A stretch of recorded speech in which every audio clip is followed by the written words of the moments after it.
Okay, Jeff, quick question for you as you drink your tea. I've had one or two people ask the same question here, and that is, how have you welded this frame together? We can see that there are fuzzy bronze welding, or whatever it is. It's nickel bronze. Sorry, nickel bronze. Yeah. Is that the whole frame, or is? Well, when I've done the joints, I think there's a joint. Yeah. I've had to join the frame, so I machined some slugs up and tapped them in. Can't remember where it was now. It's worked out that well. Can't remember where it was. Right. But I used gas.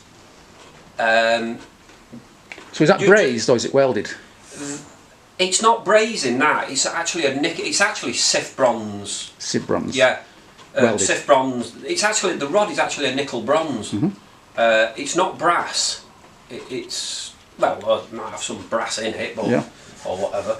I'm not sure of the contents, but it's what they call nickel bronze. Okay. And basically, what you do is you warm the metal up cherry red, and hopefully let it run on, and actually, but basically, it's like a metal glue. Yeah. You're not. So it's really brazed, not welded. Well, because I thought brazing. I always thought brazing was where you literally, like the old British frames, where you actually sweated a tube into a glass, you know, like into stuff, and then let it cool down. Yeah. I thought. Well, okay. I suppose you can braze in. But you call that Sif bronze welding? But it is actually nickel bronze. That. Okay, nickel bronze welding. And are you going to clean up those welds and file it all down smooth, or are they going to be filled? I mean, I'm not the world's best. Some's actually come out all right, but obviously, when you're doing nickel bronze, anything like that, you always need the frame. If you're trying to come up or down here, it can run a bit, or you never get the weld. Yeah.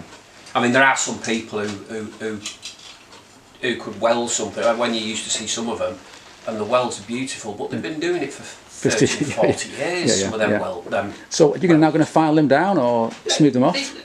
That's all right. There may be an odd little lump here and there. I may just get a little soft pad on and. And then will you fill it before you paint it, or no? Just any little no. It's because it's actually turned out wherever the gravity can't affect it. It comes out nice. Yeah.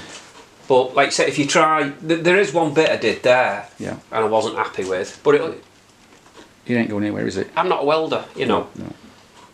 Okay. But there's one thing for certain, is anything I've ever actually welded has never broke. Yeah, and that's the main thing. As they say, the proof of the pudding. Well, I think a good weld is one that meets its purpose. That's about it, really. All right. Okay, so that's the question, and now it's time for me to have some more tea.